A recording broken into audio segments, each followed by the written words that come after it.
Welcome to Bariatric Business Accelerator, the podcast created for busy weight loss practitioners and their teams who want to systematize, simplify, and accelerate the growth of their new or existing weight loss practice. I'm your host, Carol Clark, and if you've been listening to this podcast for any length of time, you already know I'm a big believer in systems, clarity, and intentional growth. And I love working with practitioners across the U.S. But today, I want to talk about something that I see holding practices back more than almost anything else in their practice. And I'm saying this with respect, but also with a great degree of honesty. Too many physicians establish their practice or try to build their practice without truly understanding the financial engine underneath it. And I get it. You want to focus on quality clinical care. But what happens is you delegate the numbers, you assume someone else has it all covered, you may glance at some reports if they're available to you or if you see them at all, and then you kind of move on because you're busy. And what's missing is the consistent visibility. No monthly rhythm, no forward-looking plan, no shared understanding of what actually is driving the performance and the profitability of your practice. So yes, I'm going to gently call this out because ignoring it is costing you time, it's costing you confidence in decision making, and also, most importantly, is growth and profitability of your practice. So here's what's interesting. Most practice owners aren't lacking the resources. You have financial professionals, you have software, you have reports and perhaps statements. You might even have a dashboard that you look at that's logging data every single day or every single month, and yet you still oftentimes feel uncertain, hesitant, or reactive when things are going on in your practice. It's not because you're doing something wrong, it's because most financial systems in healthcare are designed to record and report, not to allow you to lead and to guide. So we need to do the interpretation of the reports. That has to happen in order for you to affect positive change. The reports tell you where you've been. They also help you stay compliant. They keep the IRS satisfied and it keeps your accountant satisfied, but often they don't help you answer the questions that will actually matter when you're running a business. So, can I confidently invest right now? Are some of the questions you may have, or which services are really pulling their weight? What's profitable? What's not profitable? What should we continue? What perhaps are we wasting time and energy on? What's fueling our profit? What's draining our profit? Why does growth feel stressful instead of strategic? So what happens then? Smart, capable physicians start second-guessing themselves oftentimes. You may hesitate to hire because you're not really sure how that's going to work out. You may delay marketing efforts, or you might be throwing money at marketing and not even knowing what your return on investment is.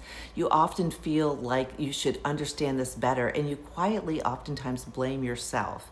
But let me stop that narrative right now. It isn't about effort. It isn't about your intelligence, and it certainly isn't about being bad with numbers, because all the people I work with are so dedicated and so smart. But what's missing is the context around the numbers that you may be getting, or for some practices, they get no numbers until the end of the year when it's time for tax season.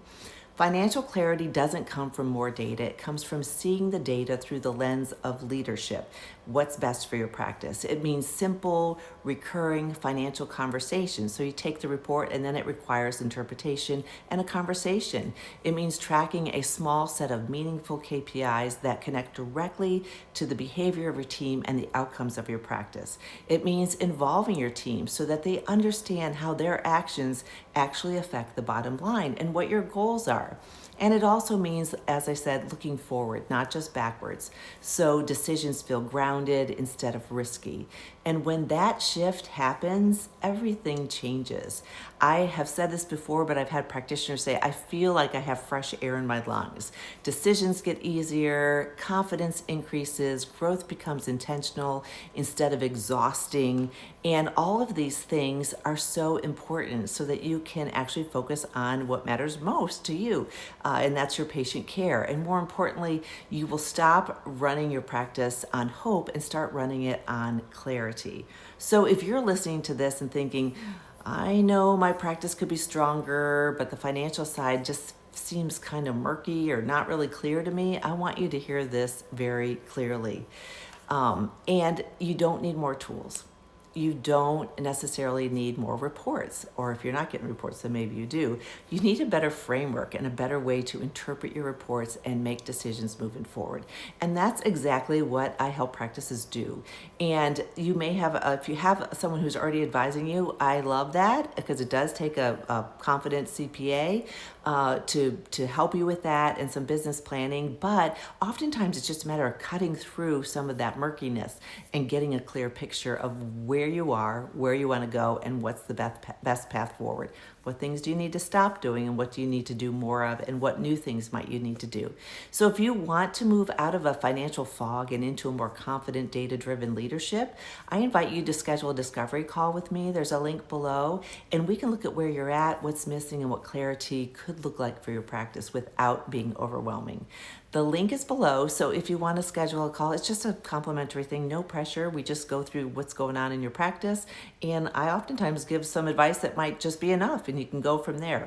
But we can also just talk about what's going on and how you may want to move forward. So at any rate, I hope this has been helpful, and I look forward to talking with you. Thanks so much. If you haven't subscribed, make sure you subscribe, and I will talk to you soon. Thanks.